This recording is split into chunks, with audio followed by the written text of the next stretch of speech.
Good morning, everyone. I'm Shadow's Pub, and welcome to Pimp Your Post Thursday, taking place in the Steam It Ramble and steamed live on Rambling Radio on D Live. For those who are new to the show, you'll see a message I'm going to drop into the channel with instructions for an emoji you use to enter the queue. When I see the emoji, I will add you to the queue list and put another emoji by yours. If you want to see where you are in the queue, visit the D Live link. Be sure to mute the sound there if you're listening here. When your turn's called, you will drop your link in the text chat and come into voice to tell us about your post.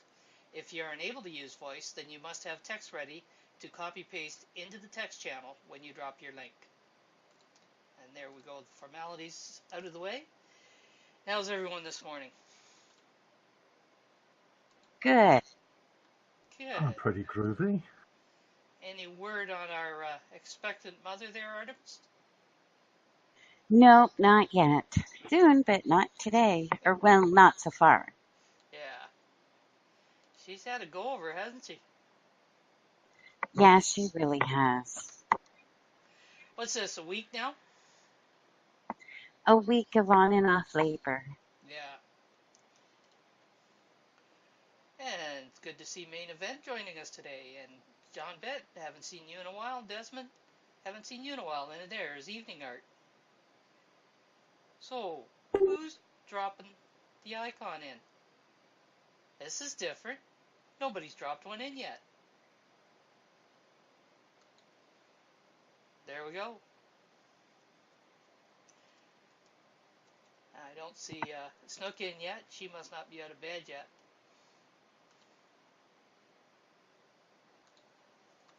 And I think her son's leaving today. She was up to say goodbye and then she went back to bed.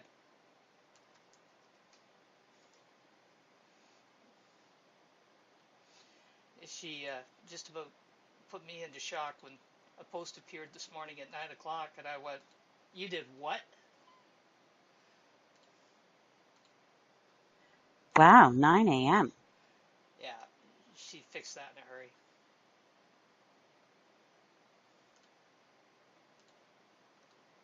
All right, so Artemis, what are you bringing us first this morning?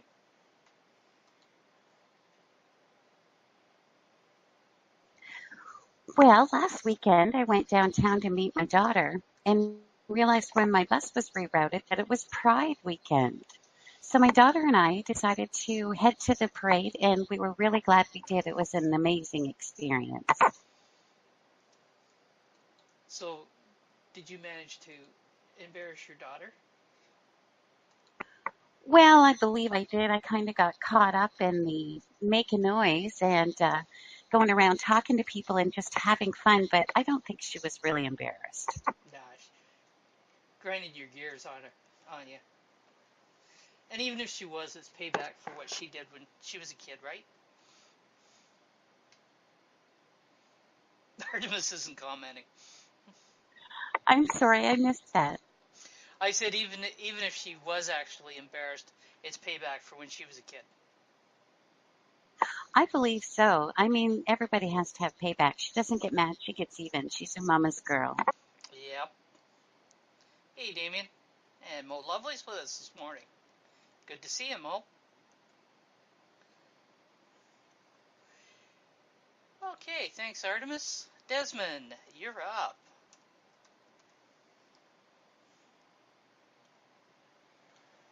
Okay, good day, guys. Actually, I'm a designer, Photoshop designer. So, Axa came to me and then it was like I should make a crypto gift out of the gift that he sent me. So, I decided that since Bitcoin is going up and Steam too will be going up, I should make a gift out of these two cryptocurrency.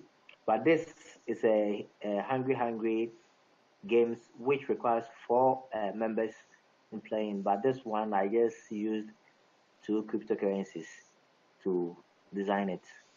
That's it. So you got the hippos grabbing up Steam and Bitcoin. Yeah. That's cute.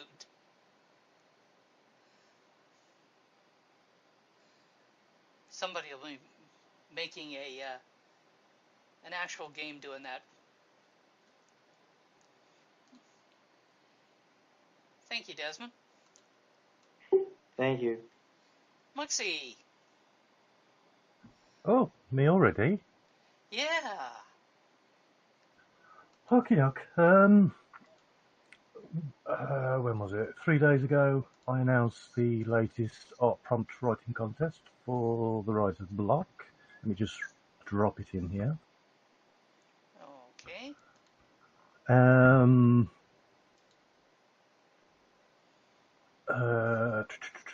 Just reading through. Nubellarona, I think that's how you say the name. Provided the image for this one. Writers are basically asked to write a story between 500, 1500 words. It's going to run for 2 weeks, ending on August 13th. And there'll be one overall winner. There'll be a first place winner who gets 20 steam, second place will get 10, and third will get 5. And I'm happy to say that we've been able to increase our prizes for it, thanks to a very generous donation from Curie. So, yeah, that's it. Very If you nice. fancy having a write and try and win some steams, So get on it. the story is to be inspired by the picture? Yeah, indeed. Okay, evening art, not a problem. That's I've looked at that picture a couple of times. It could lend itself to so many types of stories. Yeah, that's why I chose that one. It could go from family life to the dark and the macabre. Yeah, my head sort of went towards the dark side. Yeah, but doesn't your head always go to the dark side? Pretty much. Oh, that'd be nice, Mo. Are you going to the dark side or the family side?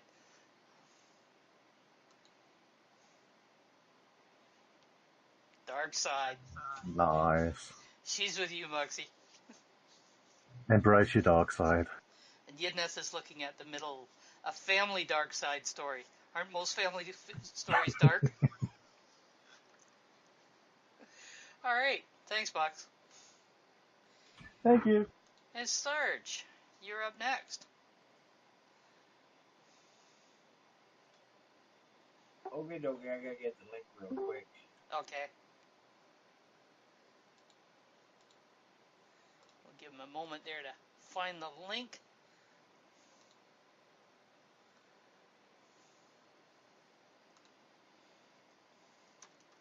Right before the show started, when we're talking about Steam Peak and this new wallet tool that is pretty cool. I've checked it out. You don't have to sign up for nothing or anything. You just go to Yapamat's Steamer Reports. There's a link in the post. It's not a long read, about half a second. You can see what it is. But it's a pretty cool tool.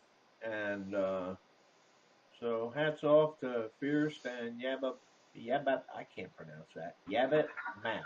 Yeah, that Matt. Doing that. So it's pretty interesting. What makes this tool different than your wallet? Well, it's like real time. I mean, you can see it's like an odometer, like you're driving down the road. It's just, just pretty, I guess. Something Well, to yeah, look at. that kind of calls it. I mean, that's just, it's something different. If you want to sit there, you can have that up in I don't know, a browser tab or something and say, oh, let me see how many .001 in real time Steam have I gotten today from somebody spamming my wallet trying to get me to use a Ropo service. Yes, as those spam wallet spams come in, we can watch our accounts creeping up. And some days those things come in pretty heavy. It used to bother me. It doesn't bother me anymore. I'm like, free, what is it, Steam or SBD or whatever it is they send you. And shoot, adds up after a while. But I saw that and I said, well, what the hell? I'll go ahead and pimp this poo-poo post and see what happens. All right. Thanks, Sarge. John Bit, you're up. Can you hear me? I can hear you. You're a little low, but I can hear you.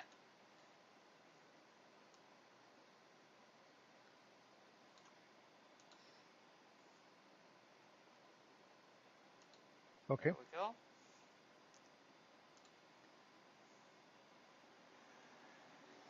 go. Just a contest for different types of arts. Join it, win 5 SBD. Okay, Pretty, so pretty direct. what's the contest? What do you need to do other than read the post? Um, it's for creating art, any type of art, photography, paintings, even writings, poetry, anything. Okay. The Resteam may hold some people back from entering. You might be best to make that an option. The what? Where it's asking for, it says follow Resteam and upvote the contest. If you make that a requirement, some people won't enter because they don't want to fill their feed up with Resteams. So maybe you just ask them if they would do it. Okay, that's a good point.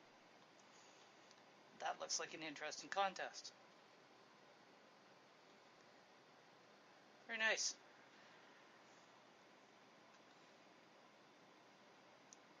Yeah, there's a couple people there. Rhonda has said she avoids contests with that as a requirement. Yidna says, I never Resteam because I keep the feed only related. Yeah, same here. Yeah, a lot of people are kind of getting that way. Yeah. Okay, I'll change that next contest. Okay. Thank you, John Bit. Thank you. Yidness, you're up. Already? Yeah, I agree, Wow. Yidness. Wish they'd do a Resteam column. Yeah, it's actually it makes me feel sometimes that I want to share so many things from my friends and try to like curate them that way. But then I really, when I go to someone else's feed and I find all the rest teams, I struggle to find what they really do. So I try to keep my feed clean from rest teams unless they're related with what I do. But I wish they would do in one of the, I don't know, updates, like a rest team column that we could put aside, at one side or something. I think it would be just such an amazing idea. Again, my post. Oh my Okay. god. I'm going to drop the link. The other thing I'd like to see with Resteams is where you can make a comment as to why you've Resteamed it. That Yeah, might be too much to hope just for. that. Yeah, just that. It would be just like for an occasional Steam that you could actually say why. Because maybe, oh, this is my friend, please check it, some kind of explanation. That would be amazing. Okay, there was my post. That post is a photo shoot, and it's one of the blooming series. There's sometimes I post about flowers, and there have been quite a lot of articles about the symbolism and colors. And it's been Lama, which is a harvest, a celebration of summer. And though all those pictures were taken last Saturday, it was the day after the eclipse, because we went to see the moon, and it was cloudy and we only could see a glimpse of it, but we found those sunflowers. And I'm filming a video clip, and I thought, oh, okay, this is just like perfect to film the last scenes of it because it's a summer video. So it talks about the sunflowers, the symbolism, also the legend of Cliti and Apollo, that explains in mythology why the sunflowers move towards the sun. It's kind of a romantic and sad story, and a lot of pictures, all of them taken last Saturday. So they're all new, not previously released ones. And hopefully soon you will see the video clip that was filmed during spring and summer, and being these ones the last two scenes that we have filmed, that would be the first, proper video clip like premiering on the blockchain, because I've been sharing video clips that the words just like made before, except for a couple of more simple collaborations, but this would be just like a proper video clip being done and premiered here over the community on blockchain shortly. So that's it. I love Sunflowers because my favorite band has many songs about them, and some of them were as tall and huge as I am, or I'm very tiny. It made me feel like a little fairy hand hiding in there. So I hope that just like it was really very unconcealed. So I hope you like that. That is barely walking distance from my house, and I know that I told you last week that there was a wildfire, and it stopped right at the sunflowers field. So at least I have that until my surroundings recover.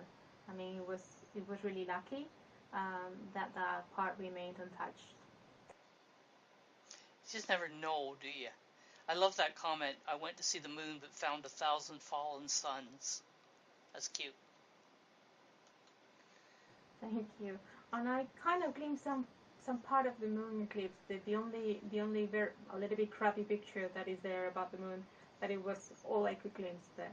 You know, sometimes you make plans for something and another plan unfolds. So I took the chance, and I think it looked really pretty, and it surprised. You know, it was really yellow. It was really summery. Though today we are scorching hot. It's almost 43 degrees here, and a couple of less suns. It would be nice. So like it's 43. Crazy. Where does that put your humidex? I don't know. It's got to be up in the 50s. I'm not quite sure. All I know is that melting in a puddle like the West Witch of the, in Oz, the West Witch when it melts like in a puddle of water. Witch of the West, yeah. Yeah, that's me right now. I'll try to crawl for the popsicle, and that's all. Because my studio, just like it doesn't have air conditioning, so I'm struggling these days quite a lot. So I'm chitty chatty today. I'm sorry I'm taking too long. Lots of love to everyone. I'm going to be hanging out here with you a while. That's all for today. 43 Celsius, 109 Fahrenheit. The humidity will make it seem more than that. Thank you, Yidneth. And Evening Art is up next. She's going to present by text, because she's at work right now. It's a shame when work interrupts our pimping.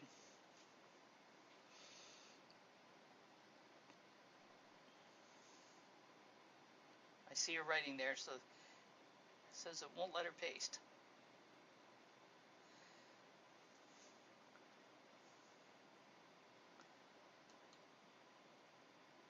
Very true, Skip. I didn't steal your comment. I just read it out of Yidneth's post. Try right-clicking down in the message area and hitting paste. Sometimes that'll work.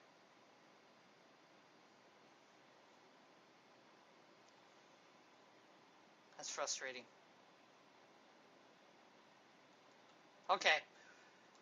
When you get it figured out, let us know and we'll come back around to Evening Art. So, Damien, that puts you up. Hey, guys, how you doing? All right. So I'd like to start off by actually pimping somebody else's post today, not my own. It's a really cool post, and it's about one of the fundamental issues. I'm sorry about this. There's something's going on around here, so we're getting flooded with fire engines and stuff. I think. Was that too noisy? Only heard a moment of it. We're good. Okay, you're fine. Okay. So yeah, it's really about one of the fundamental points about editing and the view you have to take. Let me just drop the link. So finding the cracks in your writing. Now, this is really a piece by Bex, And what she's done is she's used an analogy about finding problems around the house and working out how deep they go, and then using that same method to look at your writing. So you may have problems that are on the surface. You may have stuff that just needs a bit of patching up with some better grammar, punctuation, spelling, or the structure of your work might be wrong, and you might need to go deeper and remove the plaster or the bricks. It's a really good post and well worth a read. All right.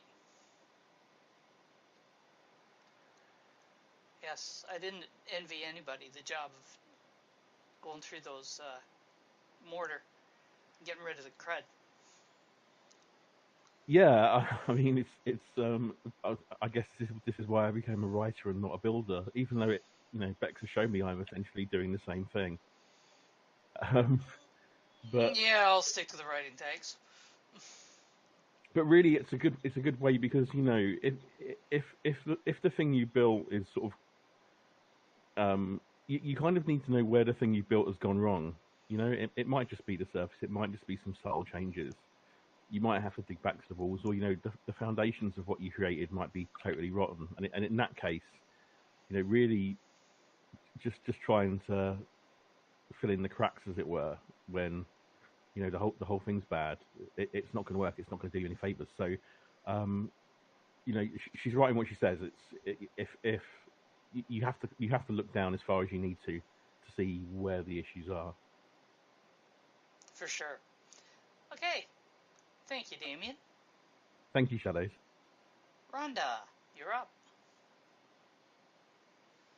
Well, I have a little fun thing here. Scott can't be here. He's at work right now, so I said I would pimp his for him.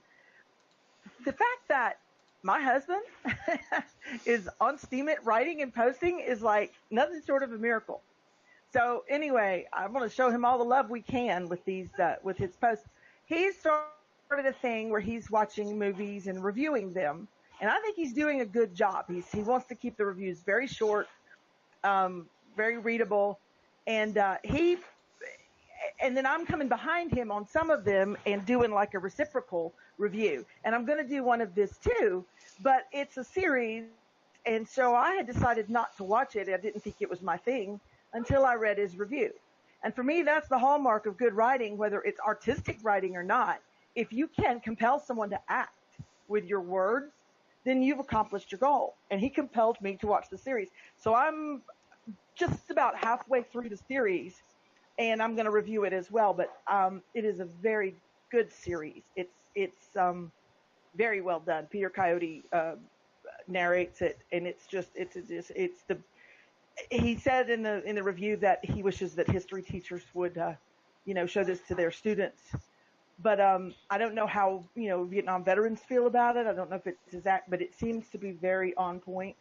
And it is just a very good series, and I'm just so proud that he wrote the review that if you guys can swing by and show him some love, that would be fantastic.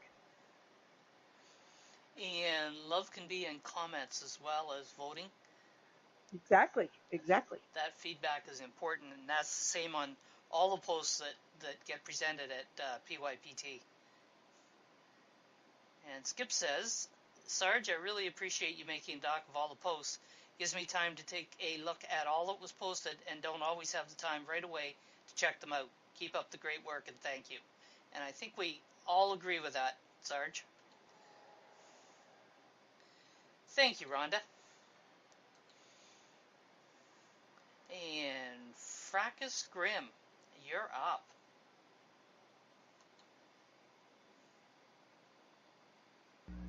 Hello and good day. Thank you for having me here on Pimp Your Post, you guys. If you don't know who I am, my name is Fracas Grimm. I just want to drop off a quick post saying thank you to the people who have been supporting me recently. I've been going through some things, and I just want to show my gratitude.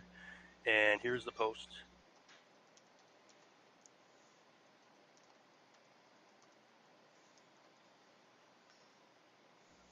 So basically, some people,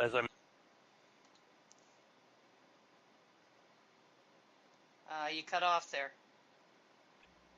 as I mentioned in the post, some people have showed up and showed out for me because I made a post earlier in the week about hard times and what I'm falling upon and what issues I'm facing. Some people responded, and I just wanted to share that via this post and say thank you to them and thank you to the Steam community as a whole. Please, if you guys haven't heard of Canna Curate, check that out. And join me tonight on MSP Waves Radio if you can for Chronic of Coffee. It might be one of my last shows. So thank you for letting me be here today, and thank you for to the people in this post and the community. So, what is Canna Curate? It's a recently formed attempt at creating a community based around cannabis content here on Steemit, and a lot of it is about growing or tips or medicinal purposes or even news based on cannabis. And how long has it been running? Maybe a month or so, maybe even probably a little less than 2 months, I think. So the show that you're doing and the curation project, they're separate? You know what, they kind of are because we're not officially partners or anything, but I just like to show out for them because they have shown me, I know the two guys for quite a while here on Steemit, and I do appreciate what they do. And the cannabis thing is something that's near and dear to me. So that's just, we're not official partners, but I like to support them when I can, and they do the same for me. So. Okay, so the curation project is going to continue. Is the show that you were referring to might be your last? Yes, my personal show, Chronic and Coffee, on MSP Waves Radio. It might be last just because I'm having financial issues and the internet bill is past due. We don't know if they're going to cut it off. We're trying to talk with them. They're not willing to budge on some few things. So it might be a period of time where I don't have internet and I might not be able to produce the show. So I kind of let that be known in case it does happen. So that's what I'm referring to. Canna Curate is just getting started, so you guys please check them out. Good stuff. Thank you.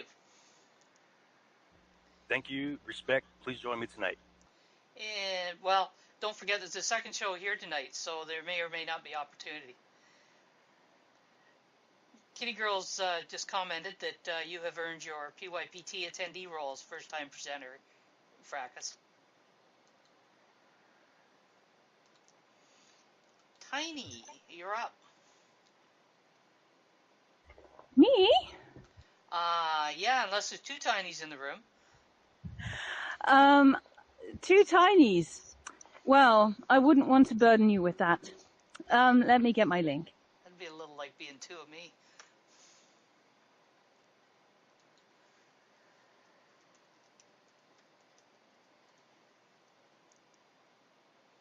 So this is my latest Tiny Teachers post. It was an article I've been working on for a few weeks, and it sort of talks about the Mary Sue trope in fiction.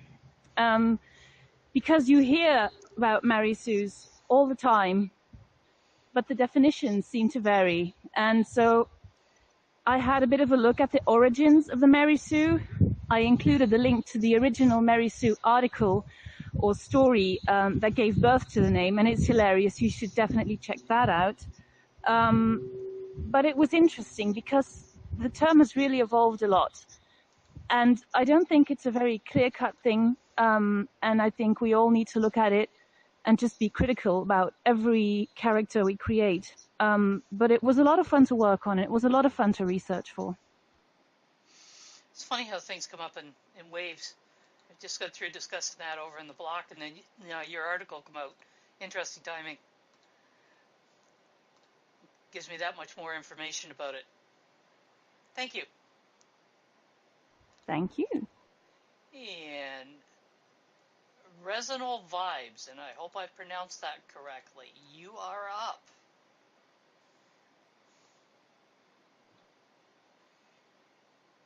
And maybe.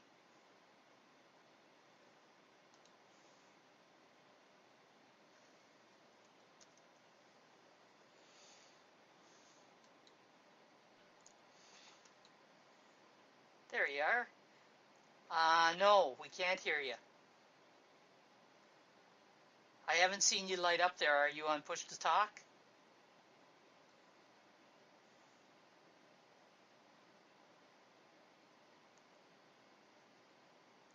You are on push to talk, but you're not lighting up. Try disconnecting and reconnecting.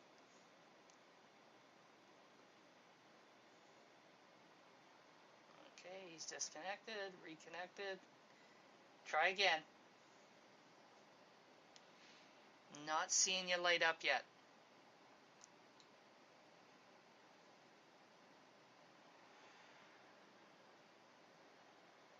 Okay. Kitty girl, do you want to see if you can give him a hand in the background and we'll move on? We'll come back around to him when he's ready. Yeah, except you haven't got any text to go with that, Resno. We'll come back around to you when you've either got text or are back on voice. Oh, you have got it. Okay, put your link back in then.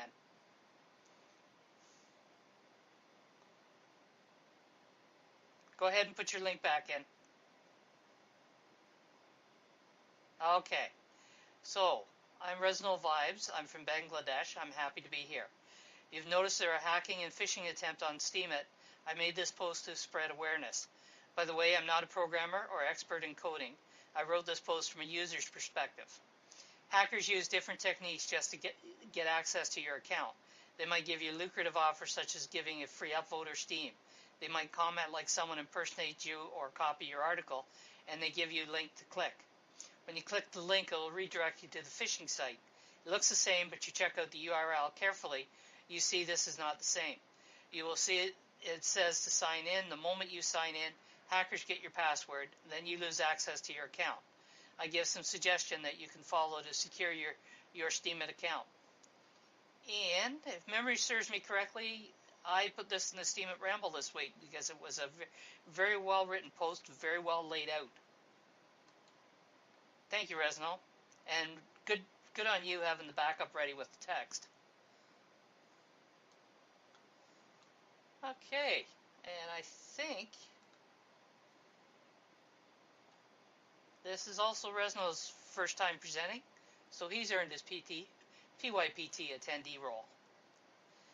And Light OJ, you are up.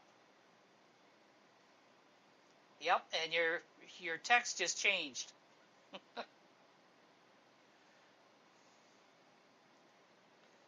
OJ's typing there.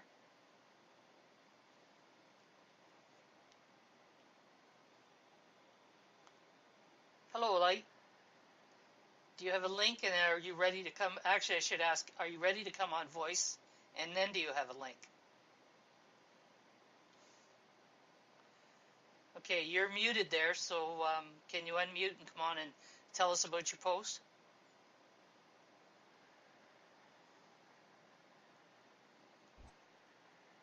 We're waiting. You're still muted.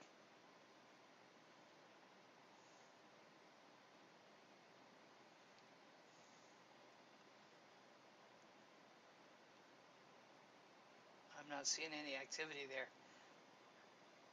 Light, you need to tell us about your post, or I'm going to have to delete it. Don't do that. Now, he's typing again.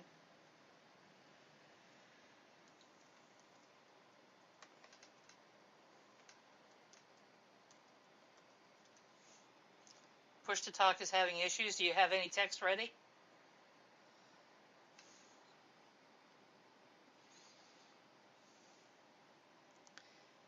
Do you have push to talk properly set up?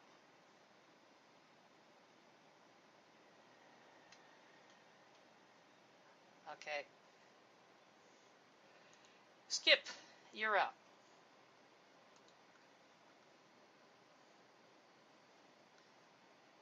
And I don't see Skip typing there. There he is. He's typing now. Okay, Skip. Can you hear me? I can hear you great.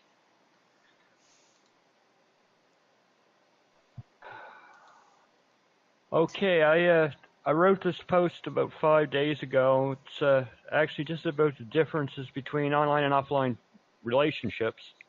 It isn't a seriously written post, more of a humorous view. It's basically the old friends we can pick and family we are stuck with sort of thing. I find many people online, they take getting friended or followed as a vow of loyalty, and when we often don't know anything other than what we see of them online. Our online and offline personas can be very different, so that's basically what the post's about. Yeah, although the interesting part of it is that I hear when people go to meetups, there's very little to no awkwardness when people meet. It's like you've just known each other all along on face-to-face. Yes, sometimes. Yeah. Very good. Thank you, Skip. You're welcome. Rhonda, you're up. Up, Light's getting some activity there. Well, this post does not need any upvotes. Of course, John at Clearwater would disagree with that. And it's almost out, but he's done really well with it, as far as payout goes. But the reason I'm posting it is because this is Andre. Guys, if you haven't seen this and you haven't seen Andre's Hots or Shots episode, this is a must watch. He did so good. I was actually there when this was filmed, and I was watching. It was really cool. It was really good, but it was edited well. Just done really, really well. And if Andre is just a doll, he just killed it. He killed it. So, I would highly recommend setting aside half an hour, 45 minutes to watch it. It's worth it. Did he get all the way through? He did. He got all the way through, and then he kept going. They kept going after the episode. It's not showing. I mean, they don't show the after show, but Andre didn't quit even after the 10 shots. So it was funny. I have a video somewhere of him after I think he went 13, 14 shots, but I have a video of him after that, and he was hilarious. If I can find it, I'll post it. Will he want it posted? Oh yeah, he was kind of proud of it. It was okay. Oh, okay. Andre's a trooper. I mean, it's hard to he was completely wasted. I mean, because it's no secret now, that it was shot. He was completely gone, but he kept his composure the whole time, and he showed up early the next morning. So he's a tank. He's a real tank. That he is. Thank you, Rhonda. I see there's some comments there about Skip's post. Kitty Girl comments that she appreciates people whose persona is the same online or off.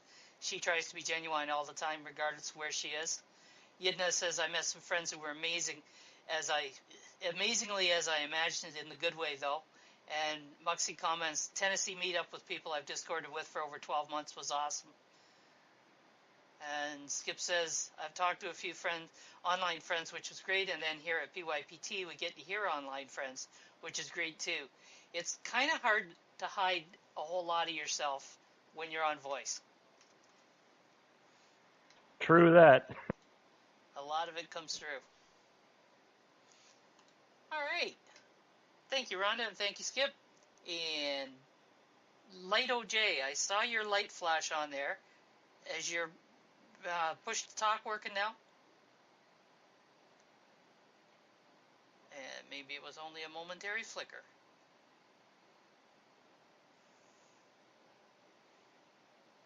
Okay, doesn't look like it yet. Damien, you're up. Hey again, Shadows. You're back and it's working. Let me just grab the link. Okay. Yes, cups of coffee are always important. So it's another writing tip, and I apologise right at the front if it sounds a little bit on the braggy side. It's not really my intention. What this is about is what happened when the novel I was writing over Nano last year failed quite soon in, and really the lessons that gave me. The upshot is that by giving it time, by letting the whole thing rest, I managed to pump out the second draft very quickly, and I explained that within the post. But really, that's what this post is about. It's about giving your project time to rest before going back to them and redrafting or re-editing, and a breakdown of what that offers you. So, how many novels do you have in progress? Okay, at the moment I have a novel which is very close to being released to agents and publishers. I've got one which is about to be edited, one that's at second draft, one that's at third draft, so 4 in total. And I may be writing an entirely new one for Nano. I don't know how you keep track of them. Well, I don't. Oh, okay. I just put them away. Once they're done, I just kind of put them away. And honestly, that's what this is about. The second draft of this one, it was 60,000 words, and it took me 11 days in total to write that. And they were full on 16-hour days. But the point isn't how fast I could write, because when I'm writing generally on a good day on a first draft, I'll probably write 1,000 to 2,000 words a day. The point about this was really the distance that I gave myself by putting in a drawer, and I think it really works. I think it does. I think it gives you a set of fresh eyes to go back. That's the first thing, and also it gives your subconscious a chance to work on all the problems you had the first time around, and it kind of just you're certainly in my case, my brain just kind of resolves all that stuff for me, and when I came around to doing the second draft, it absolutely flew out. I'd be afraid of crossing over the plot lines. I'd be reading through a draft and go, oh, wait a minute, that chapter belonged over in that book. I mean, it's funny you say that, because that doesn't happen, but one of the things I've started doing is putting little nods and hints to one project in another project. So, oh, lovely. What did I do with that point? So if you remember last week, I was talking about Malachi. The novel I just wrote, actually, Malachi is a character. He comes back as a character in that book. So that's quite fun. And also in that book, I've also put a hint to one of the other novels. So you get to kind of see, even though I don't really name them, you get to see characters from another novel in that novel too. I don't know. It just felt really good to do it for me. Everybody has their own approach. Thank you, Damien. Thank you, Shadows. Artemis, you're up. Okay, so this is posted by you, Shadows, but this is the recap for our time we got to spend with Poetic Snake, or better known as Snecky, from MSP, and of the You Got Snecked curation project. We had a lot of fun, and please check out the posts that are listed there, because some of them are really, well, all of them are very good. So I hope you enjoy the recap. Yeah, I didn't realize until I was doing the recap that we didn't go through as many posts as we normally do, but I think that was because we were enjoying the conversation with Snacky. Well, yes, it was really fun talking with Snacky. She's a hoot. She sure is. Thank you, Artemis. And Tiny, you're up. Okay. This is actually something I want to pimp together with Damien. Are you ready, Damien? I am here and I'm ready. Okay, let me drop the link in. This is a project we've been working on together with a group of other people, and I don't think I've ever been prouder of something that we've built than I am of this. Let me drop the link.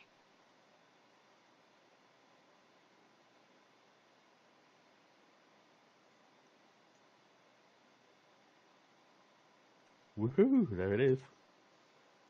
It certainly is.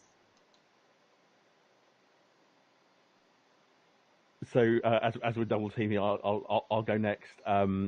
We've built a new Discord writing community, and it's called the Incubator, and it's if you'd like to check it out, click on that post. There is an invitation for you all to go and have a look at a quiz we've set up and see whether it's the right place for you. Okay. Jeez, you even have your own banner, eh? We do. We've been working hard. We have a couple of banners. Well, I like that one best. That's the reason I put that in there. Well, it is one of the better ones, but what we wanted to do was offer our members a couple of choices when they want to support the community. Because, people have different tastes, but people also have different layouts on their websites, on WordPress, and on their posts on Steemit. And this way, people can just choose the one that suits them best. So nothing like variety. Really, go ahead, really Damien. really what we're about is we're a friendly writing community. We're there to support one another through all the hard times of rejections. Plus, we have a workshop. But from the outset, we tried to create a fair community with a reasonable culture of give and take. So, for example, when it comes to the workshop, we expect people to offer crits on other people's work before sort of demanding crits on their own stuff. So that's really what we're about. It's about being there for each other and about helping one another through.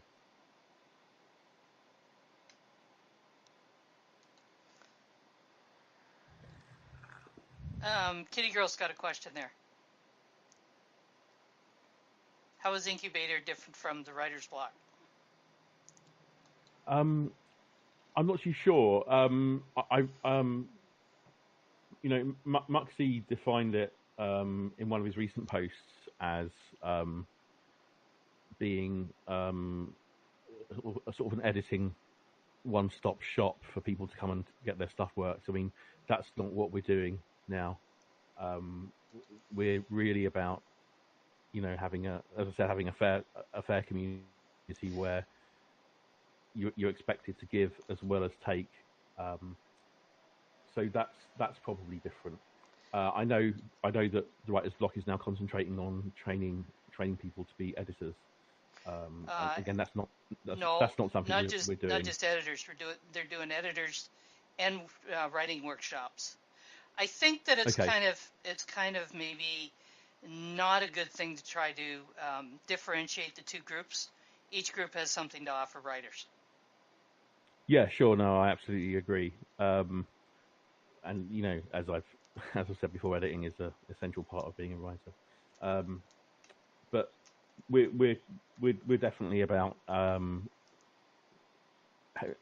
heading towards mainstream publication and conventional publishing agent routes, and supporting each other through that. And I have to do this, Tiny, I'm afraid, because Tiny got to drop the link. I'm going to drop something else, and Tiny has some really, really good news that I think you should ask her to share. Well, that's not you dropping it, Jay. That's you making me drop it. That's me dropping you in it. Well, 2 days ago, I got the most amazing email while I was at work. I thought I'd just quickly check my emails, and I screamed, and all the doctors came and ran because they thought I was dealing with an aggressive patient. But I wasn't. I got an acceptance email for a poem that I submitted to Illumin magazine. And I'm still smiling from ear to ear like an idiot. Yeah, it's amazing. I'm still very much humbled by all of it. Well, congratulations. And I'm really, really proud. Yeah, I wouldn't have been able to do this without Damien. He's encouraged me, and he's taught me so much about poetry that it's as much his victory as it is mine. Good stuff. Thank you, Tiny and Damien. Thank you, Shadows. And Zipporah, you're up next. Okay, good morning, everybody. So it had been a while coming, but I finally entered into one of Wes's contests, Strange Visions, and when I first saw that it was family, as I say in that post, I was just like, there's no way, because my family is huge. So but I decided to do it, and I decided to share a family tradition that I created, not realizing I was creating a tradition, in 2008. And so you get a few little glimpses of my family, my grandmother when she was young and gorgeous, as you can see there in the thumbnail. And, as well, like some old photos of my family, but then it gets into sharing a bit of the photographic tradition that I subject my family to every year. And, I make everybody wear a silly hat, and I take a portrait of everybody, and then I put them all together. And it's a really nice way to sort of watch the family grow and really bring out people's personalities. And there you have it. So they have to wear the same hat. Is Yeah, that how you would identify the different years? Yeah, it's a different hat every year. It's fun now. My niece Ariana, she has kind of taken it upon herself, so she always shows up. She and her best friend, who now comes every time. It's always for Thanksgiving when we're all gathered, which is sadly kind of the only time we're all together now. And so she always shows up with the hat. And while my sister's cooking away, I'm wrangling the people and taking a portrait and sitting down and editing everything and putting it together. So that's my offering. Even the poor dog got dragged into it. Yeah, even the dogs. And you'll see, like, there was one year, 2010, my niece Jade was still in the belly, and so we made the belly wear the silly, that year it was like a silly sock puppet hat. But yeah, there's something, the hat, it's silly. I didn't realize it would become a really meaningful thing, but when I'm not there, the times I haven't been there, it's been really sad. So that's why 2015 is missing. Everybody expects it of me now. So yeah. But it's fun to look back, and they become like, they're like these beautiful little measured records of our growth. So you came from a family of 6 siblings. Lucky you. Yeah, my mom was the eldest of 8, and then I'm the 5th of 6, and all of her siblings had kids, and my brothers and sisters have been crazy in their procreation. I'll be an aunt for the 10th time this October. So yeah, lots of us. There are lots of us. All right. Thank you, Zip. Yeah, thank you guys. And what have you... Oh, okay. And Rhonda, you're up. I'm really excited about this post. I'm really excited to pimp this one.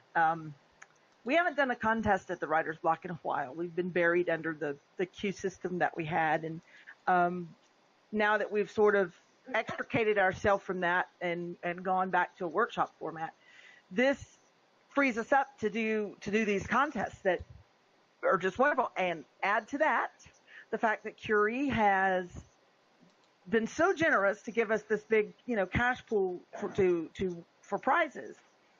This contest is offering a potential total of 100 steam.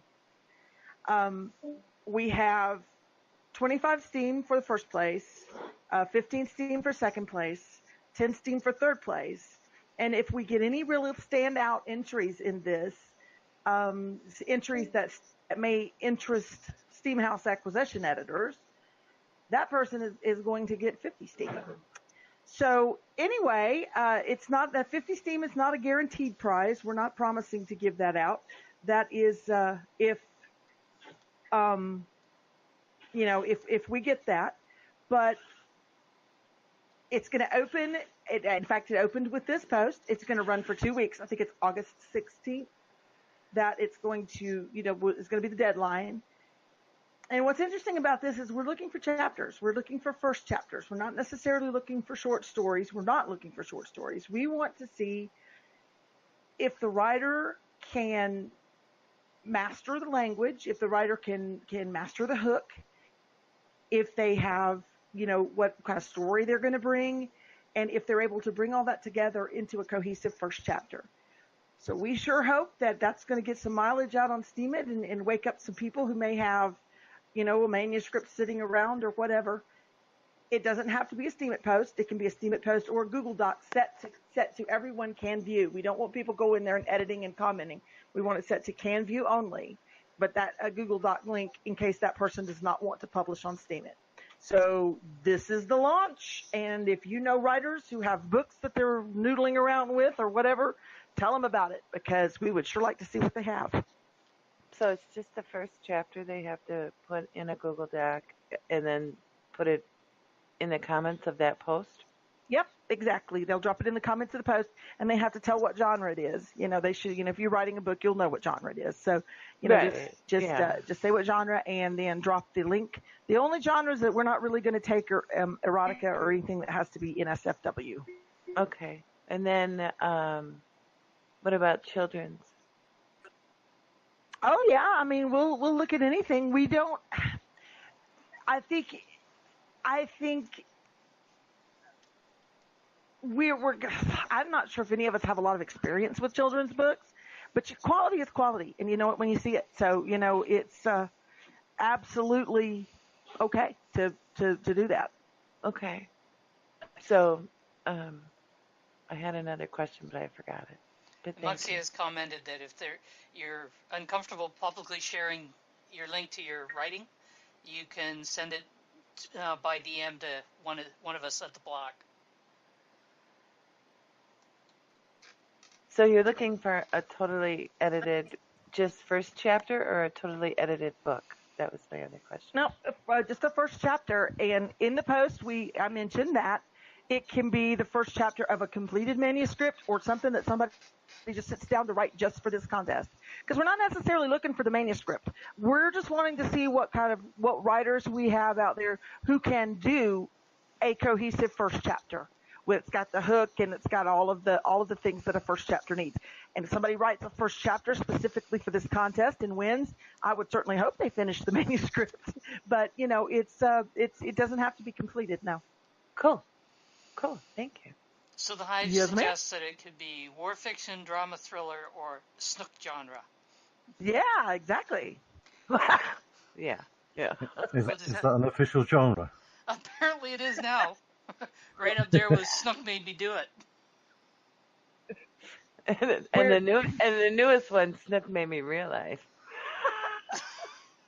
We've been really busy. The cool thing about the judges for this contest, and really a lot of the contests that we're going to be doing, we have been workshopping a lot. We've got several different workshops going on now. We have the workout type workshops where we pick something. We've been on Point of View for a couple of weeks. We did, we've had several different topics that we did: short fiction, microfiction. We have an Editor's 101 workshop where we're teaching people to have a critical eye. And we are also doing a beta reading workshop. So if we're going to have the people who've been at these workshops and who have learned, what to look for and how to read critically and how to critically evaluate, we're going to have those people be the judges for this contest. And that's pretty exciting. All right. Thank you, Rhonda. And Artemis, you're back. I wasn't sure I left. This is from the Needlework Monday. The mic. It's true, I did. This is from the Needlework Monday crew from Marbly. I don't know about you guys, but I tend to keep things for many years, and an ironing board is one of them. And after a while, they get kind of icky. So this is an excellent tutorial with really great photos of the steps to take to create a new dress or a new cover for your ironing board. I was wondering, do you have a really fancy ironing board that has to have a dress? Well, sometimes I like to dress up a bit.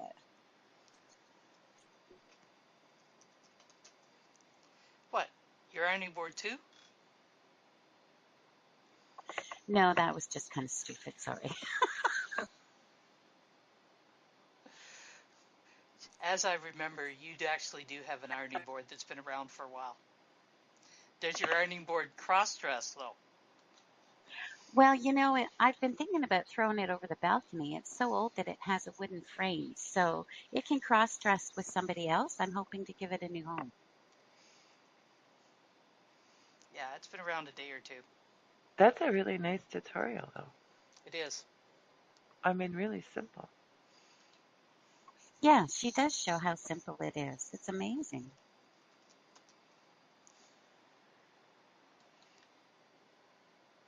All right. Yeah, you find some pretty good stuff with the fiber artists or the fiber ramble. Why, thank you. It's been hard to find lately, though, because not everybody's still posting. True. All right. Thank you, Artemis. Bluefin, you're up. Good morning, everybody. Morning.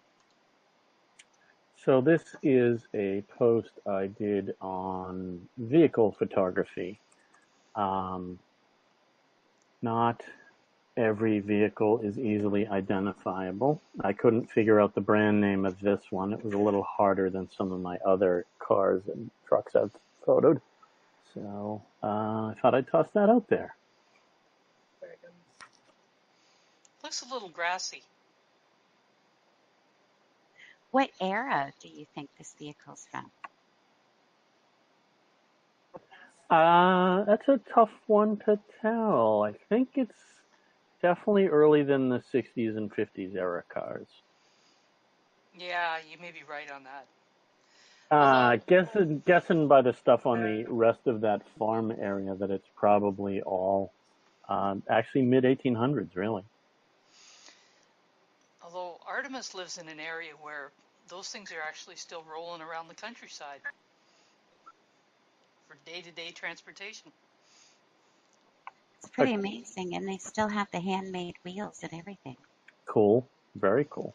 Across the street from this farm, on the other side of the road, is a airport community where all your houses back up to a grass runway, and people fly in and then pull their airplane into their own garage at the back of the runway.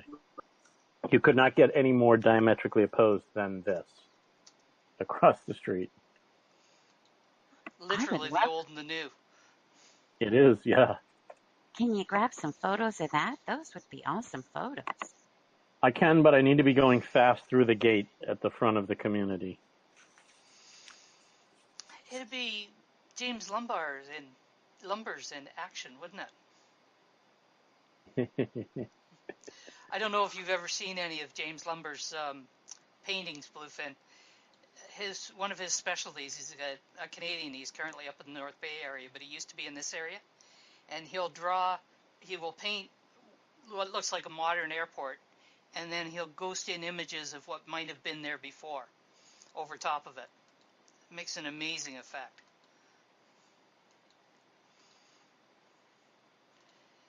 I just real quick Googled it. Very cool. Aren't they amazing?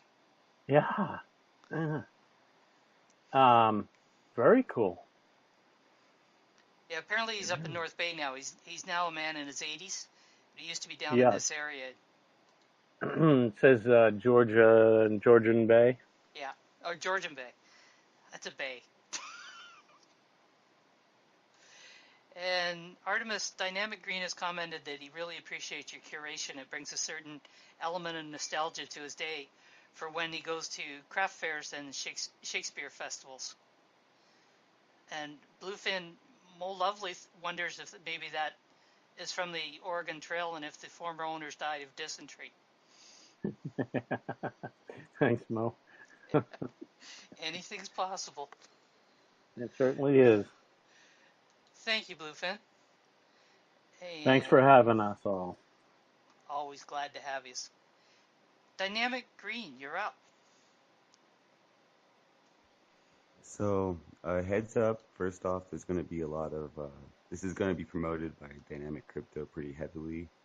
It's like 15 minutes ago he posted it, so just throwing that out there.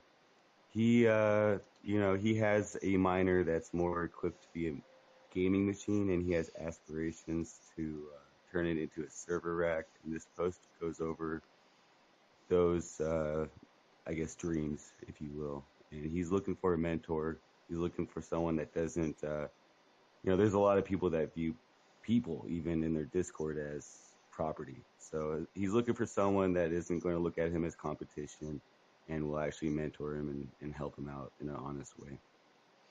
So he's wanting to become a witness, or he is announcing his witness? No, he's looking for support. He wants to become one, but in a very, baby step kind of way. We've got information so far, but we really want to do it right. And so he's looking for help in transforming his mining machine, which used to mine Ethereum and Bitcoin and whatever, into a server node for Steemit. But he wants to do it right, and he wants to be more thorough with it. So he wants to be a part of a community where, once he establishes his machine, he can serve as a backup for someone, especially someone that helps him out. Okay. That makes it a little clearer. Thank you. Yeah, he's going to add, he just told me 300 SPDs or something to it. So he's hyping it up to me right now.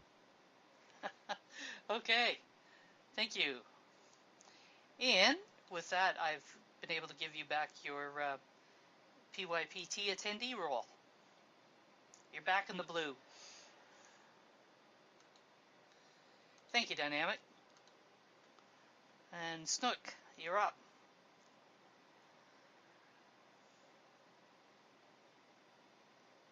Oh, Snook. There she is. She's typing. Yeah, sorry about that. I've been clicking on links, so I wanted to make sure I posted the right link. None of those NFSW ones, eh? Right, yeah. I was just looking through the porn sites, yeah. Anyway, this is the newest Pants Are Optional episode. It's actually with Eco Instant, and it's actually probably the third one I shot, so it's actually, I keep saying actually, it's really funny to see the difference of the third one, this one that I shot, and the sound and stuff, and how, say, the last one was that I shot. So it's between it being very funny. Yes, allegedly very funny. You'll have to decide for yourself how funny it is. Allegedly very funny. That's like saying the one with Jack was allegedly funny. Which one with Jack? Oh, I missed his. The Pants Are Optional one. Oh, right. Yes. Yes, that was allegedly very funny. Good morning, Stuck. Can you tell I'm not awake yet? Bluefin wants you to post those other links, but don't do them in here. You want? Yeah, I'll send you a DM later when I find porno. Right now I'm kind of gnome filled. Oh God.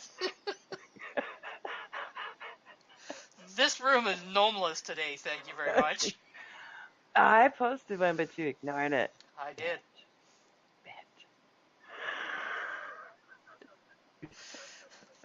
We got into a discussion about gnomes after the curation corner here on Tuesday that went a little wild.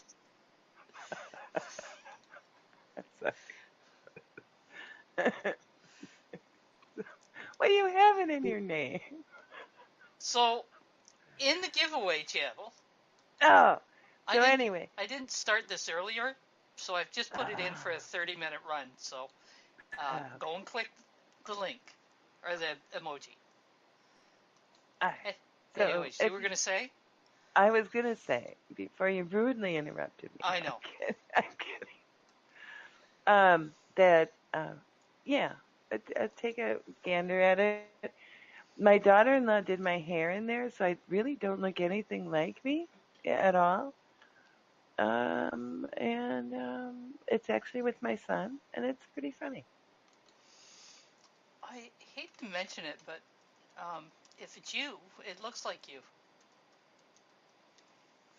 Wow, I got really nice hair. There you go. I don't know what she did. I have no idea. But I think at one point I got distracted by looking at the video of me while talking because that's my hair. Oh dear. So Thank. it's definitely a Snook video. Okay. Thank you, Snook. Thank you. The Hive, you're up.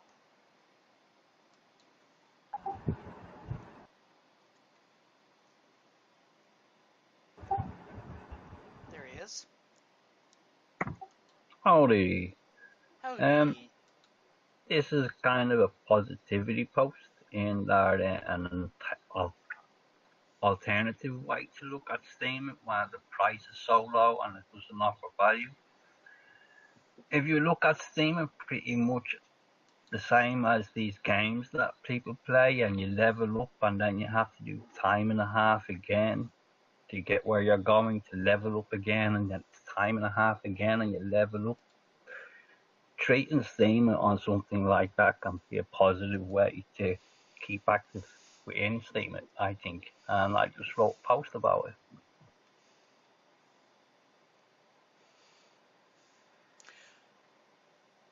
Okay, so you're basically suggesting that people earn Steam, they would be best to level up? Well, where you gain the value in Steam is with your Steam power. So if you looked at it that your first SPD is reaching level 1, when you reach level 2, you're at 2 SPD type of thing, you'll notice that as you're going up in them levels, that what is needed to reach that 1 is less time as you start growing your Steam power, so to speak. Oh, okay, so it has a cumulative effect. Yeah, just like in games, it has that same cumulative effect. To reach the difference within Steam is that to reach the next level of 1 SPD or 1 Steam, it does not take you to, in a game, it will take you 1.5 that amount or 1.6 that amount to reach the next level, and then the scores are going up, and it takes 1.5 or 1.7% again to reach the next level. So you've constantly got to drive to reach the next level within a game. Within Steam, it's more financially based. But if you just take the game concept on working up your Steam power, you can see progress even where like the prices are very low. Yeah, this is true. And in fact, there's times that I think that I get more Steam and Steam power on a post now with the price lower than when it was higher. It seemed to take longer to accumulate. You do. You get more of those too when the value, the price is low, right? Yeah. Isn't that kind of well known? Now's the time. Accumulate. Exactly. Because you get the liquid steam that you can power up right away. Exactly. Thank you, Jan. And Damien. Post more when it's low. Absolutely, Mux. Hey, you're back. Yeah, this is going to be a very quick post. It's again related to Incubator, and it's something we wanted to do and we wanted to do publicly. It actually probably answers Kitty Girl's question better than really I could, so maybe worth having a look at. Later on this afternoon, a copy of our charter and bylaws are going to be posted on the blockchain. So they're there, they're solid, and anyone can read them. And really, I just wanted to kind of announce them here as well. So if anybody wants to read, there they are. And there's no reason to upvote or anything. In fact, you can't because it's on the website rather than Steam. But the post will go to Steam later this afternoon. So yeah, that's it. Okay, thank you. Thanks, Shadows. Light OJ, you're flashing. I'm getting a little sound, but I'm not actually hearing you. If anything, it's a hot mic. Are you actually holding the button down when you're speaking?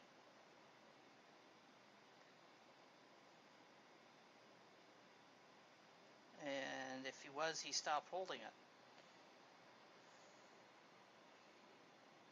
You need to hold the key. Typing now. Yeah. You're on it. Well, it could be your connection then.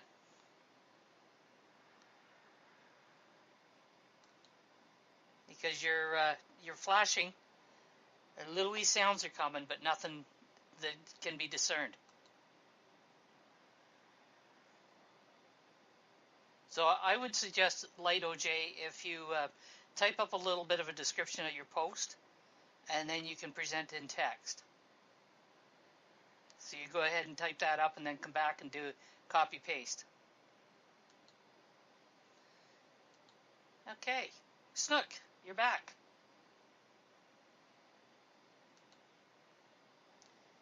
Yes, I see Katie as well. Okay.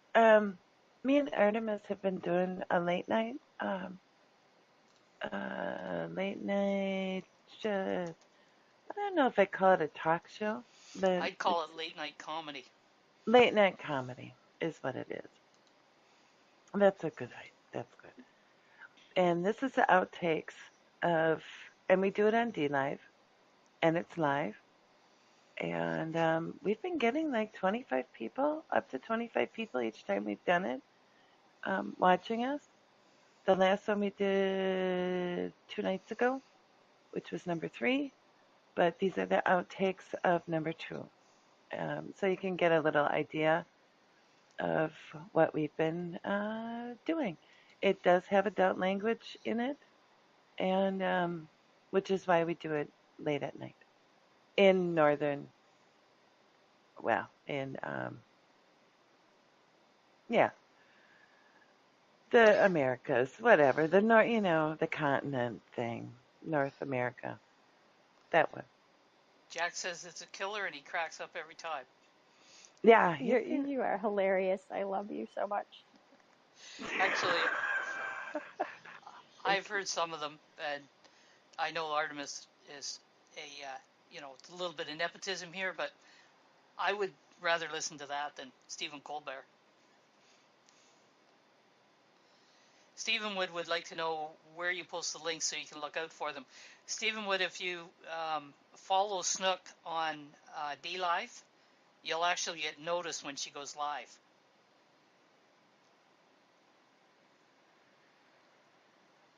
Let me see if I can find that. Yeah, you probably have a link to it. Kitty Girl says Snook and Artemis are dangerous together. Yeah, that's one way of putting it. We have fun. I mean, the last one went or a little over 2 hours, and the only reason why it stopped was because I looked at the clock, and I went, "Oh, I gotta go to bed." So, what happened when you had to go be right back? Oh, Artemis had to do something. She ended up having to reboot?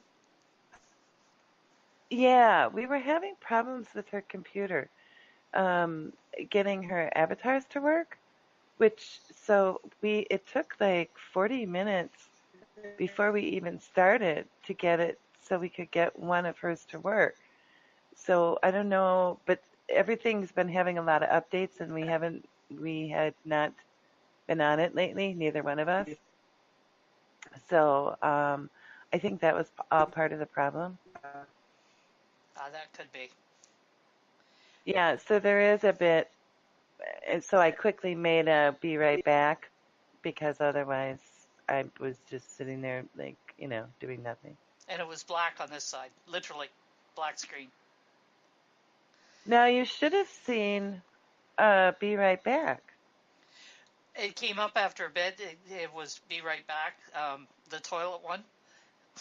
Yeah. And then I went, well, and so I tried to find another one. Jack says the old preacher avatar was the best. The old preacher avatar? Yeah, which one was the old preacher avatar? There's the stream. Oh, old bearded guy. Oh, the one that Artemis is. Yes, yes. So Well, we changed different avatars as we're going through the show, depending on what we feel like talking about. that one looked like Now, somebody had taken Dan and, trimmed up his beard. It looked like his emoji. but if you follow on DLive, the notice that your live goes to your email. Yeah. Just so you know. Okay, I see Light OJ talking. Okay. I guess he's taking a turn. Thank you, Snook. Well, you're welcome. I mean, it's right there. You gotta. Light, you normally wait for me to actually call for you, but we'll go roll with it this time. I'm Light from Nigeria. It's unfortunate that my push to talk isn't working. I seriously don't know why. It's my first time on PYPT, and I just wanted to talk. You all are amazing. My post is about a love meetup. Lovers meet in many strange ways. Bookstores, social events, and so on. This is a fiction story, and it's focused on a meetup as narrated by a friend. I wrote a description of the event as narrated. I wish I could express this in words. Well, good job writing up the text, and maybe next time around you'll be able to get the voice working. Maybe if you can, for the next show, come in a little bit early and we'll see if we can get you set up on it. Okay. Thank you, Light. And Dynamic, you're up.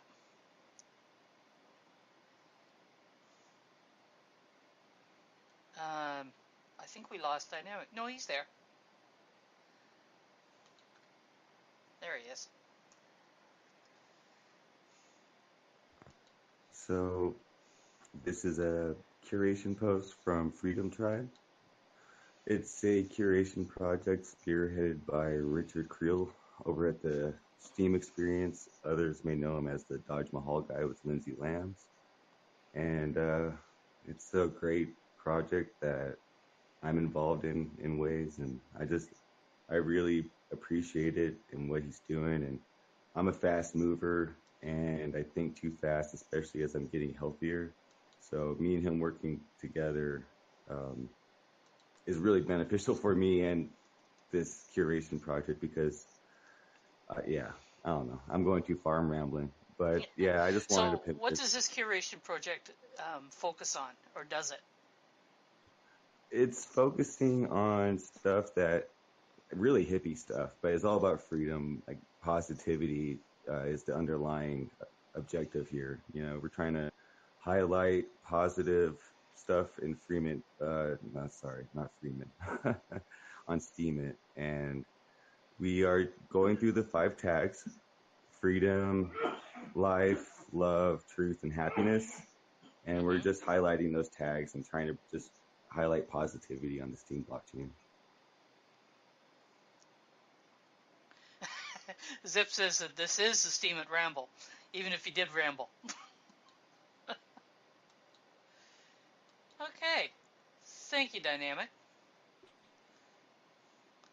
Zip says ramble away. Okay, Snook, you're back.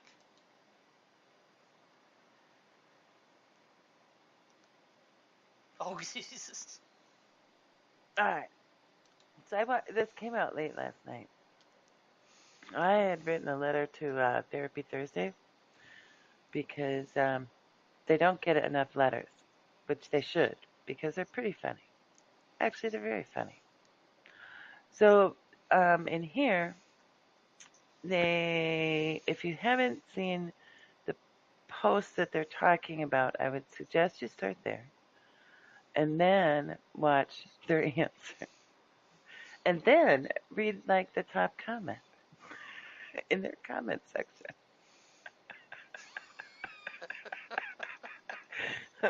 Which, one of the saddest times in my life, I read and laughed my ass off. So, just let you know, if you need a good laugh, a good chuckle, this would be I would definitely follow the trail of this post, which is the end of the trail. Well, you best start off by giving them the link to the outtake from Pants Are Optional. Okay, let me go find that. Because that sets the context for the whole thing. Because apparently Snook took that and rolled with it.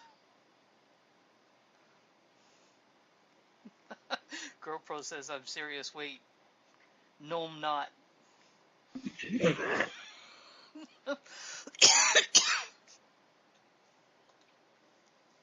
Okay, so if you need a good laugh, this is where you start. That would be number one. Or And number two. Then go to the letter. And then go to Therapy Thursday. Right. So it's a bit of a journey, but it's worth it just for the end comment, to understand the end comment on the Therapy Thursday. Yeah, I'm not sure when you were listening to the video that if you picked up the Grafton reference. I did. I did. Grafton actually is a village to the west of me. Mhm. Okay, got that, did you? I did. I did. I was like, yeah, wow. Okay. I mean, we could be sensible about it, but come on. Have fun with that, folks. Thank you, Snook. Welcome. And the Hive, as better known as Jan, you're back.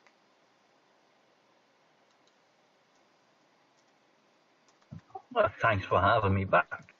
Good. This is kind of like part two, or a different perspective on that last post that I put out, and that doing nothing will cost you more or cost future generations more in the long run.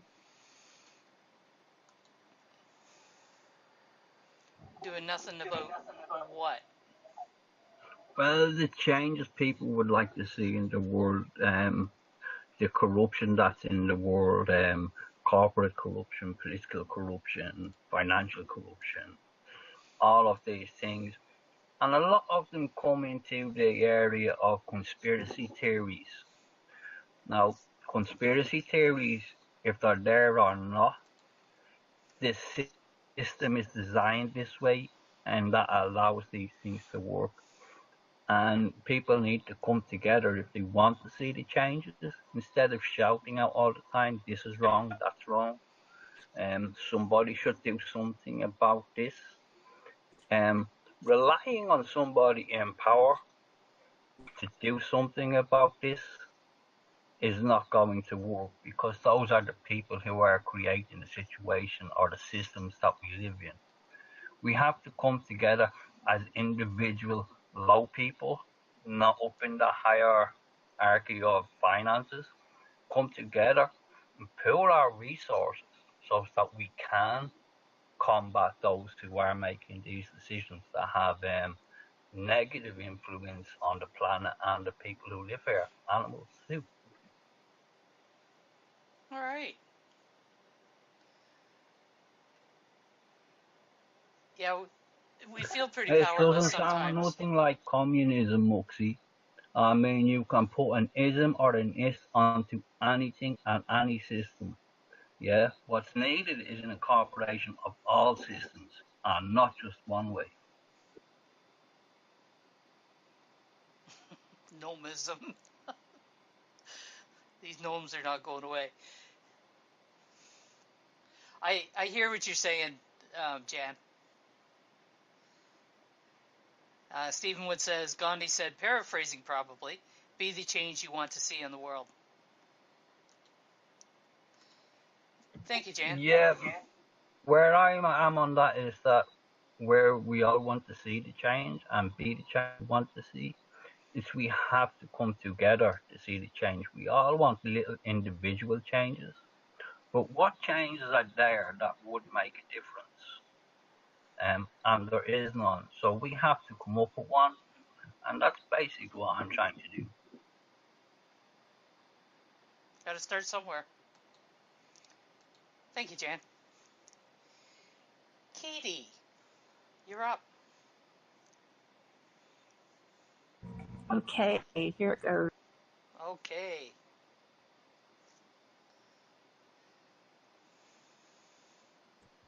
This is the latest chapter in our chain story of Tarot Tales. In this chapter, the fool meets the hanged man. So if you want to read that little adventure, it's a short story. The Fool Meets the Hangman. Ah, this is the one where you and what's it? How do you pronounce that? Zach Lettick. Zach Lettick is my partner. He launched the chain stories, so he's got chain stories going. He's starting one with G-Mox. I'm excited to see that one. But he's got chain stories going with like 5 different people. So I'm waiting for him to write the next chapter now, and then he'll pass it back to me, and I'll take it on. So for those who aren't familiar with it, the idea is that like Katie has written a chapter. Now her partner has to write a chapter, but they don't know what the plot of the story is until the previous chapter's been written, because each one builds on the previous. Does that sum it up, Katie? Pretty much. There's very little collusion between the writers. So, I mean, we started out and I was like, well, let's pull our characters from the tarot cards, the major arcana, because I'm challenged with character development. And that was my little cheat. So, other than that, we haven't really planned anything together. So it's kind of like, I don't know if it's ever going to be anything that's publishable fiction, but it's fun to read and it's a great writing exercise. It would be. Have you ever tried to expand it out past 2 people? I've asked, actually. We haven't done that yet. Nobody's taken that up yet. So, what's his name? Let me see what his name is. The Rainu?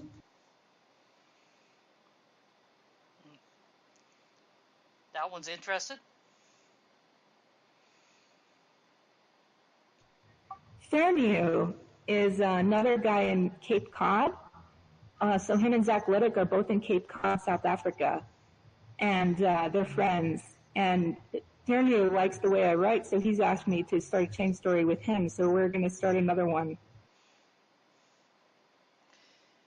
Snook says that she did it once with 3 people. Zipporah says your volume's a bit high, Katie, and it's making your voice clip.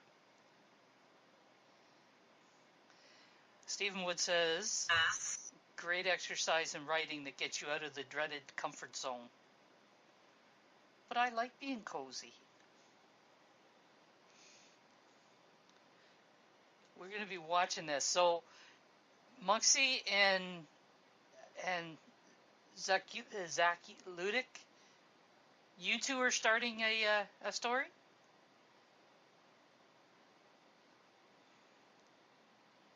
Apparently. Do you know when it's going to start?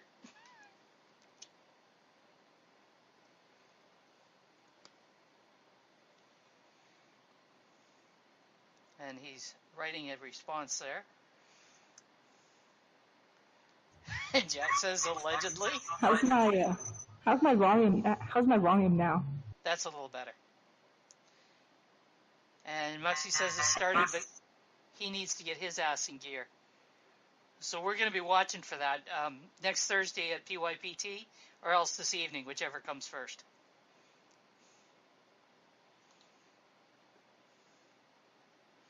And good luck with that. You won't even commit to next Thursday? I'm really excited about the one with G-Mux and Zach Lettick because I already got to see the cover. I got a sneak peek. Well, if we can get Muxie to commit to the next chapter. Okay, thank you, Katie. And Jack, you're next. Oh, we got a maybe. Well, I'm going to be pimping. I won't be rude. I want to be pimping my post about our business deal that GrowPro and myself are doing. steam is low, people want more steam. They want to power up and so on and so on. Everyone got the airdrop for the bite balls, for the G-Bites, and we're just having a ball of a time still, and it's still up and running, and it seems like every time we post a new post about it, more people show up and say, oh, great, we want Steam and we want to power up, and we're looking to buy some Steam, and they weren't sure how to, or they didn't have the money for it. And the reason we're doing this is because we're dreaming up a potential, allegedly dreaming up a potential app slash bot for the ByteBot wallet. So we need balls, basically. We need bite balls. Yeah. Glad you defined that. We need balls. There is seriously no end to it. There's no end to it. Yeah, they just write themselves. It's like the gnomes. They just write themselves.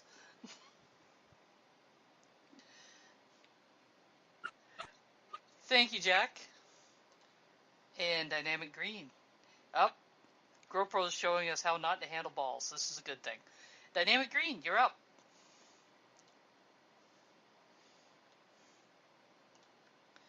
Daily Rabbit Hole. So this guy is the reason I am on Steemit, and I love the guy. He tries to be as biased as possible. He takes news stories from around the world, and kind of just, for the most part, 60 to 70% of the time, he's really snarky and humorous. But every single podcast, he promotes Steemit. And there was a period of time for like 2 or 3 months where he lost his password, and it's because of him losing his password, he would talk about Steemit a little bit more each day on his podcast. Like, I need help. So it's this guy is the reason I'm on Steemit. So you can thank him if you like me being here or don't like me being here. But yeah, this guy promotes Steemit every single day. Sometimes he takes days off, like 1 day a week, but he is promoting Steemit every single day, and it's because of him a lot of people are on Steemit, in my opinion. So you heard him talking about Steam every day, and you went looking at him and said, what's the Steam? And Zipporah wants to know, he tries to be biased or unbiased? For like a year, I heard him talking about Steemit, but he didn't really emphasize what Steemit, because, he's like, thank you to all my Patreon supporters, thank you to my, he says thank you to all these people, but then he kind of gives Steemit, for the most part, a special little place where he's like, well, go here if you're being censored, because he's the kind of content creator that gets censored. So he really makes it a point to let people know, hey, you want to come here, except there's problems with DTubes. He'll say that sometimes, but so he's unbiased. He tries to be, and he really tries to be unbiased. And a lot of the times the stories he just presents like contradictory things and kind of laughs about it. He just presents evidence and tries to do it in an unbiased way. But a lot of the times what makes his show great is that he finds the hypocrisy or just the nuances and laughs about them. Desmond, 41, are you present? Yes, I'm present. And Damien, are you present? I am here. Both of you have 1 SBI each coming. Woohoo! Congrats. Whoa. Thank you, Shadows. And thank you, Dynamic. Sarge says he's kind of a Jon Stewart in the making. Hi, Anj. Okay, the kitty girl, you're up next. Well, that certainly came in fast after I put in the icon. Yes, Muxie, you have been lax of late. We'll forgive you, though. Okay, we're coming into the very hottest part of the summer, which is called Dog Days in a lot of cultures. And I have written a post that explains why it is called Dog Days. There's a grouping of stars in the sky that the ancient people thought resembled a big dog, and it contains the brightest star in the entire sky, other than our own sun, of course, which is a star. And that star is called Sirius. And whenever it rises about the same time the sun does. That's why they call it Dog Day. Sirius is the dog star in the constellation of the big dog. And a lot of the ancient people thought it was the alignment of the dog star with the sun that was causing the extra heat. But of course, that's not really true. But it's an interesting thought, and it's easy to see how ancient people might have thought that. But I include a couple of pictures here that shows the constellation in the sky. If you wanted to go and actually connect the dots yourself and see the dog, you could do that. And you can see its head and its front legs and back legs and the tail. And Sirius is like the bright star in the collar of the dog. And it's a really cool constellation to see. And so anyway, yeah, you can read that post and learn a little bit more about the night sky and dog days. Muxie says he hears that Rhonda needs more dogs. No, I'm good with. Actually, I was just typing. I'll just say it since you hollered at me. I just got a video of a man dumping a dog here in Tazewell County, and he was identified, charged, went to court, and fined $25.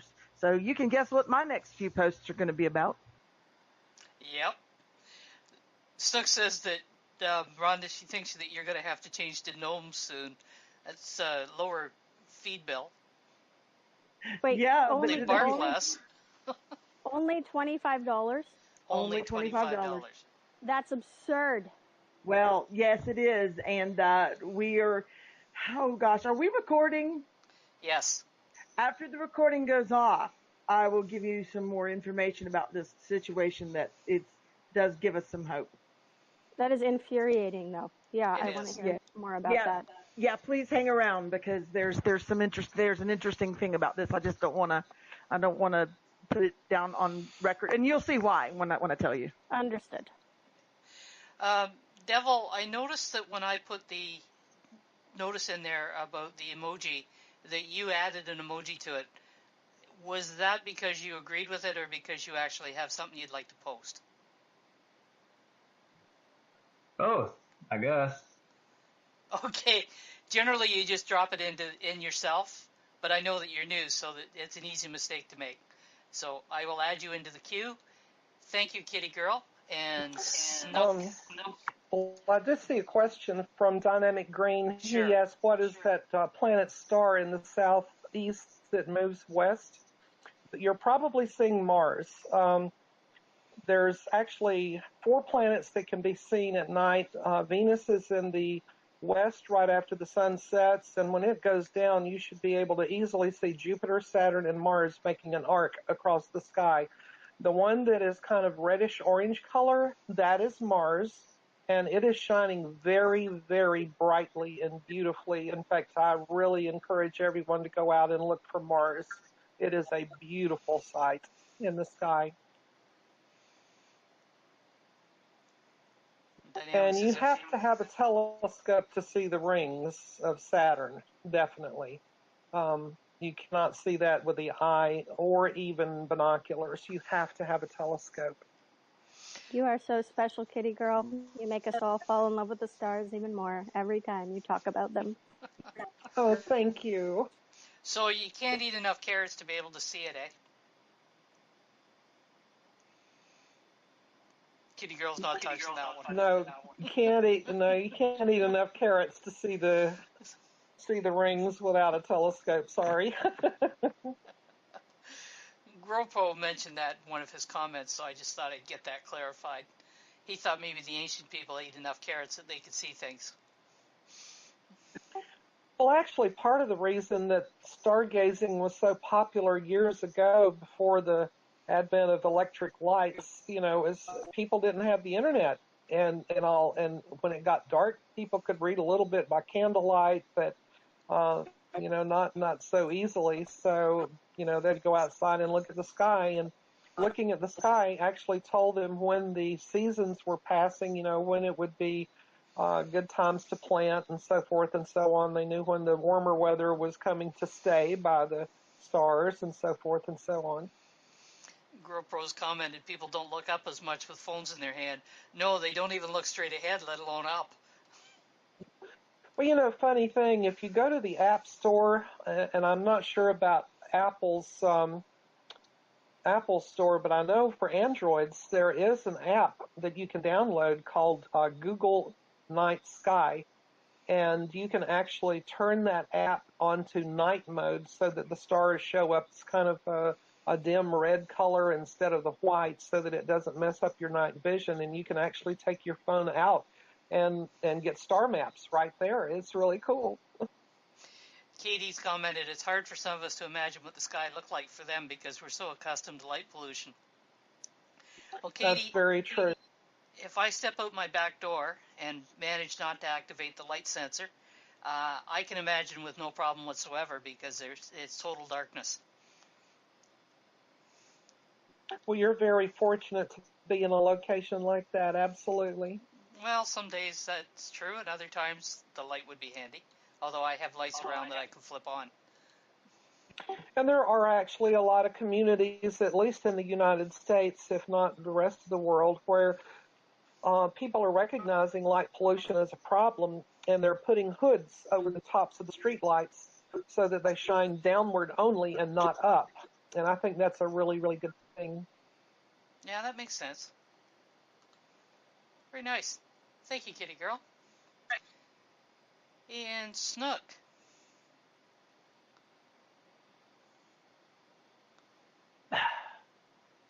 Well, there's this app, and you have to click on the post, that you can review restaurants, and it's connected to the blockchain, so it's a D app or whatever it's called. And this shows you can write as much as you want and then post pictures, and because it's new, it needs information. Well, they also pay you for, or you get voted on or whatever. My son's been doing it, and each post he's been making money on. But it's nice because you can, it's a blockchain one, and we got people all over the world. But because it's new, they're paying you too. So if you're looking for, a way to make some extra steam, that would be one of the ways. And it's called Let's Eat. Yeah. So it's a phone app that's connected to the Steam blockchain. Correct. Yes, exactly. Interesting. And the only thing that's really irritating is when your son decides to take 37 pictures while you're trying to eat. But other than that, it's actually really a good app. Yeah, that'd be an interesting little maneuver if you can talk the owner of the restaurant into it. I'm here to do a review, and I'll be taking pictures while I'm doing the review. So what are you offering me off the menu? Wow, that's a spin he hasn't taken. I'm surprised. You're lucky he's in a plane right now because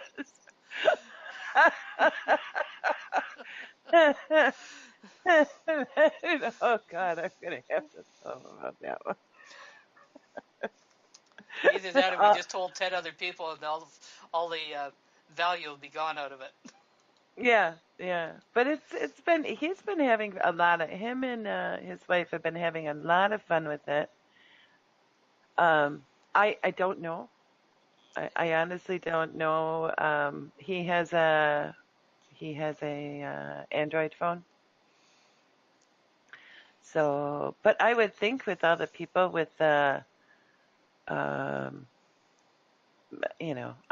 whatevers, they would have both. So you just put Rhonda onto it, and she's going to do a review of the Painted Peak in Tazewell. They left Muxie, Jana, and Catherine and the rest of the meetup group. Oh, to starve to death? Yeah, you were there at what, 6 in the evening or something? It was 10. It was 10 at night, but their website said that they were open until 11 on the weekends. And guess what? They lied. Yeah. I just did a search, and that app is available for iOS as well as Android. There you go. Yeah, So I it's would good for think, both. because so many people have iPhones. Jack says all steamy and start going to restaurants after the recording of this PYPT gets posted. Yeah. Damien said the local paper just put out a list of hygiene ratings of all the local restaurants, and his favorite got 0 out of 5. Ew. Yeah, that would definitely make you hesitate on that one. Well, I wouldn't go in there. Yeah. Dynamic says the curation corner helped him improve his posts. Yeah, we did a little impromptu workshop after the curation corner on Tuesday. Yeah. But it's I've been around him when he's been doing it, and it's been a lot of fun to use the app for him. And like I said, it's new, so they're trying to fill it up. So they must have gotten a delegation, so they are voting on the post. So it's definitely worth looking into. And it's you figure everybody's all over the world. Exactly. So I mean, if the word would get out about the app, it would actually be quite useful. And most Steamians are pretty darn honest about what they say. So it would be like really, not a friend of a friend, whatever. It would be real reviews. This has got the potential of actually being the next Yelp. I don't know what Yelp is, but okay. My understanding is Yelp that's what it is. It's reviews, restaurant reviews. Okay. All right. But you don't get paid. Right. Well, then there you go. Yeah. There you go. Yeah, I don't get out much, so that's why he's doing the post, not me. And when you go for dinner, you focus on eating, not taking pictures? Well, yeah, there is. You have to go there with the realization that, take a picture of the outside and, yeah. So, but then there was a point, because there were so many of us, and he was like, I don't think they need every dish that we all have in the post. Well, Skip says that Yelp takes reviews on any kind of business. No, okay. Well, this is, as far as I know, it's just food. Yeah. All right. Thank you, Snook. You're welcome. And Devil. I love seeing you in here. I can actually say I've talked to the devil and survived. Yep, am I up? Yeah, go ahead and put your link in the text chat.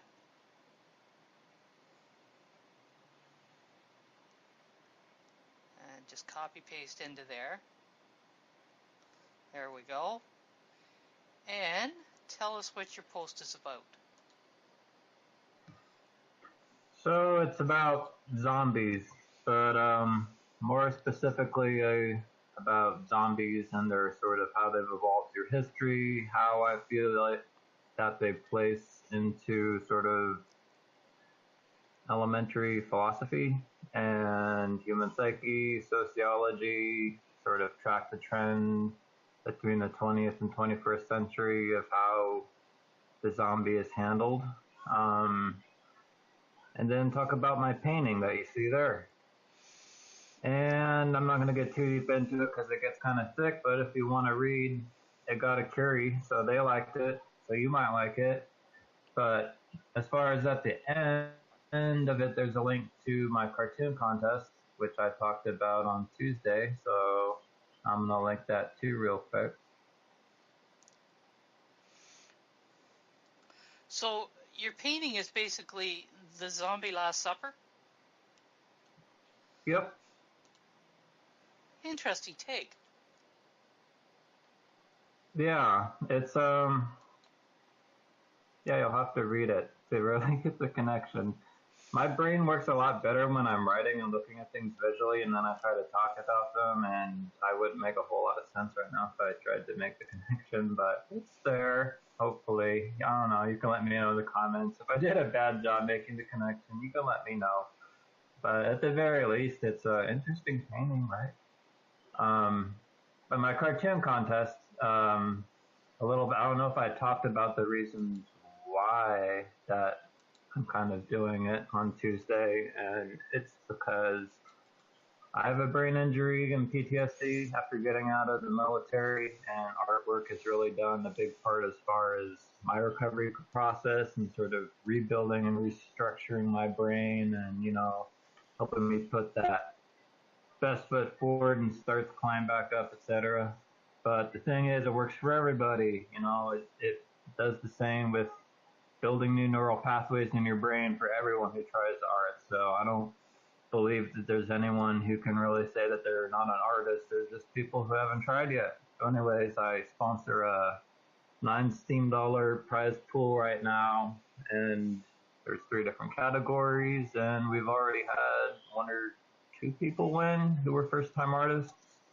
Every week it's a new judge, so you're all welcome to participate and try something new. Nice. And good job, Devil. You now have your PYPT attendee role, and your text will be blue, like all the cool kids. Nice work. GoPro, you're next. Azaria loves zombies. Hello, hello. Hello, GoPro. And what are you nomming us with today? Here we go. My official application here, and I must say, first and foremost,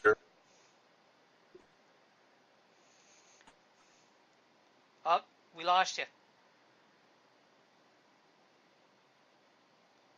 Yep. there it is. That's getting a lot of usage, isn't it?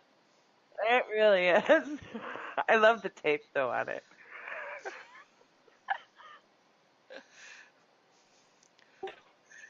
Well, So go ahead, GoPro. I caved.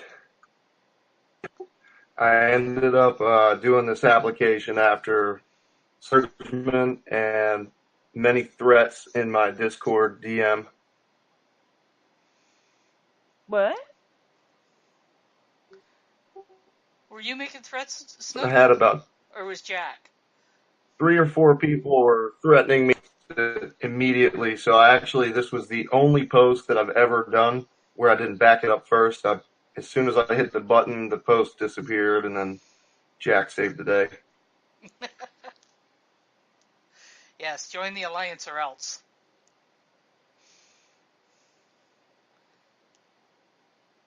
I don't threaten. No, she promises. No. I don't know. It was good fun. You all encouraged me to do something that I thought about doing for a long time and just never did it. Yes, the supporter just got into the castle. So I'm glad you've made the application. Muxie, are you in the castle yet, or are you still in the playground? I think he's in the playground. Why aren't you playing with Jack? Yeah. Jack's lonely. What the heck? You probably have to pop in there now and again and let them know that you're alive. You'll Muxie's never playing on the swings. Muxie, you're a graduate. You've been a graduate for a while. I saw you in there in that graduate's channel. You just need to send a message to Injin and ask him to send you an invitation to the castle. Aha, now you know. And Jack, he's busy handling people's balls.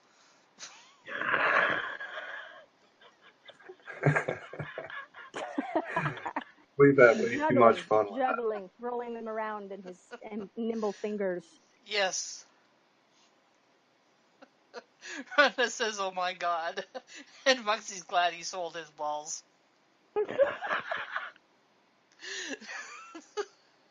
Okay, on that note, does anyone else have anything they'd like to present? And you were worried about gnomes today. He's got big balls. We've got big balls. We've all who's got the biggest balls of them all. We never know what's going to roll up here on Pimp Your Post Thursday. Pimp Your Balls Thursday. I was actually telling Gropo earlier on how when people, I've got this one thing that I'm keeping for the future. when they ask me, how did you make your riches? I'm just going to say, I had balls, mate. I sold my balls. No, I had balls. Okay, You well, need balls to become rich. On that note, you've been listening to Shadows Pub host, Pimp Your Post Thursday morning edition from the Steam at Ramble. Until next time, it's all about community. And yes, goodbye, Wilma. Bye, Wilma.